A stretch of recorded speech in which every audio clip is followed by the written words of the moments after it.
Hello friends, മഴത്തോരു മുൻപേ ഇന്നത്തെ പ്രമോയിൽ നമ്മുടെ മനു ആണെങ്കിൽ അലീനയോട് സംസാരിച്ചുകൊണ്ടിരിക്കുകയാണല്ലോ. അപ്പം മനു പറയുന്നുണ്ട്, എന്നതാ നിങ്ങൾ എറണാകുളത്തിന് പോയത് എന്നോട് പറയാത്തേന്ന്. അങ്ങനെ അവർ ഒന്നും രണ്ടും സംസാരിച്ചുകൊണ്ടിരിക്കുന്ന സമയത്ത് തന്നെയാണ് വൈജ അങ്ങോട്ടേക്ക് വരുന്നത്. എന്നിട്ട് മനുവിനോട് ചോദിക്കും, എടാ മനു, നീ ആയിരുന്നല്ലോ അലീനയ്ക്ക് വലിയ സപ്പോർട്ട്, എന്നിട്ട് നിന്നെയും പറ്റിച്ചില്ല അവള്, നിനക്കൊന്നും തോന്നുന്നില്ലടാ, നീയൊക്കെ ഒരു പുരുഷനല്ലേ എന്ന് ചോദിക്കാണ്. ഇതൊക്കെ പച്ചയ്ക്ക് കേൾക്കാണ് നമ്മുടെ അലീന കേട്ടോ. Phone cut ചെയ്തിട്ടുണ്ടായിരുന്നില്ല.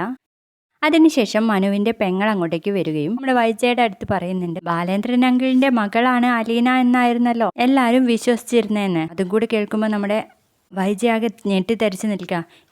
അപ്പോ ബാലേന്ദ്രന്റെ മകളല്ലേ? അല്ലെന്നേ എന്ന് പറയുമ്പോഴേക്കും വൈജ കേട്ട പാതി കേൾക്കാത്ത പാതി നേരെ ചോദിക്കാൻ വേണ്ടിയിട്ട് പോകുകയാണ് ശിവന്റെ അടുത്തേക്ക്. ശിവനാണെങ്കിൽ ഭക്ഷണം കഴിക്കാൻ ഇരിക്കുന്നതേ ഉള്ളൂ. അവിടെ വന്നിട്ടായിരിക്കും കേട്ടോ പ്രസംഗം മുഴുവൻ. എന്തിനു വേണ്ടിയാ കടപ്പാട്ടൂര് വീട്ടിൽ അലീനെ ഇങ്ങനെ പിടിച്ചു നിർത്തിയിരിക്കുന്നത്? എന്തിനു വേണ്ടിയാ ബാലേന്ദ്രൻ ഇങ്ങനെ ഒരു കള്ളം പറഞ്ഞേ എന്ന് ചോദിക്കുന്ന ഒരു അടിപൊളി പ്രമോ തന്നെ ആയിരുന്നു ഇന്ന് കാണിച്ചിട്ടുള്ളത്.